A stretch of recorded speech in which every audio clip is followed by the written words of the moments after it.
I know there's a lot of things that people aren't happy with in the world. Economic conditions, social conditions, disparity between rich and poor, low wages, lack of housing.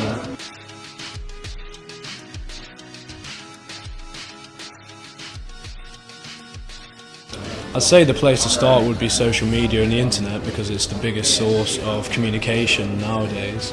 I'd say start there, collectivise, find other people that are passionate about the things that you're passionate about, and organise to go to places where there are going to be people that are going to see you, where there are going to be cameras, where there's going to be media, where there's going to be politicians that are going to hear what you need to say.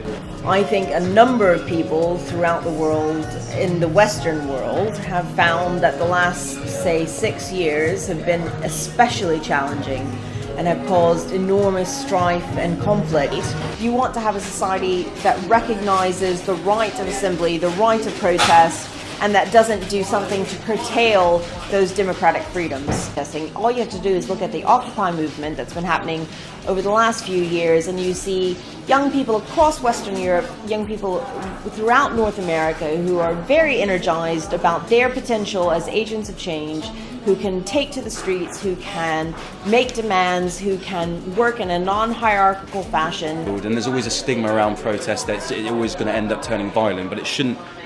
Protests don't, in fact, none of them should ever be violent. They should all be very peaceful. There should just be a nice, peaceful day out with your mates, doing the march, making your voice be heard. But unfortunately, and maybe, I don't know, maybe it's the way the media portrays protesters, or the way the Conservatives keep slapping down on them.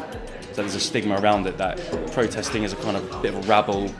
It's quite an aggressive way to make your point. It's basically either, shut up and just do what you're told, or you can protest and be like the problem.